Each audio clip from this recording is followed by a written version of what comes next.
We know, yes, we know, we cannot trust those people at the top. So now is the time to call out love and call out strength. Now is the time, as never before, to pull out all the stops. We have a tiny window, the scientists tell us, maybe 3 or 4 years to turn the tanker around, that whole damn fossil fuel tanker. And between government rhetoric and action, the gap continues immense. The words may be on the table, but true political will and the money is not.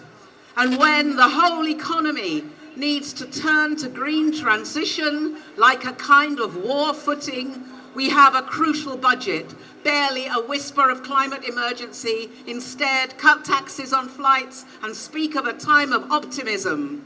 Delusional, dishonest, or what?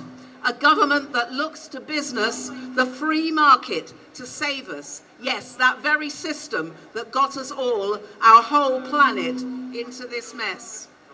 So yes, colonialism continues. That merciless exploitation of the global south gave us the wealth and the arrogance to plunder and pollute our dear earth like it was ours for the grabbing. And in it, we lost our hearts and we lost our connections, not only with other peoples, but with all the teeming other life forms on this beautiful planet. Now is the reckoning. And still, it is those people of the global south who with their lives and their land are paying first and hardest. And the birds, the animals, the insects, the oceans, the forests, the very soil, all are crying out. So what do we do? What do we do? We push out, we reach out, we speak out and step out. We step out of line if we must. We learn to reconnect, to come together and to act. George Monbiot, journalist and activist, was recently asked, so George, in the face of the climate emergency, what 3 things can we as individuals do? And he said it without a pause. Mobilize, mobilize, mobilize. That's it. The time for small individual actions is gone. It is only through pressure from the people.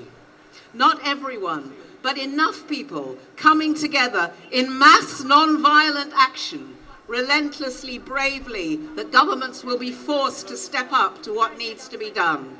Because we're talking survival. And mostly people are ahead of governments and do not believe that government is doing enough or fast enough. So this march is great in bringing us out and bringing us together. And it's not enough. More than 30 years of marches, petitions, letters to MPs, all that usual campaigning that we know how to do, those 30 plus years achieved very little against the mighty vested interests, business as usual. But in 1 year of NVDA, non-violent direct action, Extinction Rebellion turned the dialogue around and brought the climate and ecological emergency for the first time right to the top of the agenda. We know it from the past. It was only when working people turned to NVDA in the form of strike action that things really changed. The power of non-violent civil disobedience, direct action, is indisputable. We must step up, use it en masse together. We have no time to hesitate. Dear people, this has to be the time that we pull out all the stops. And more than anything, we need each other. We need each other's support and love and determination and intelligence to join together in whatever organizations or groups speak to us to come together and hold together and act.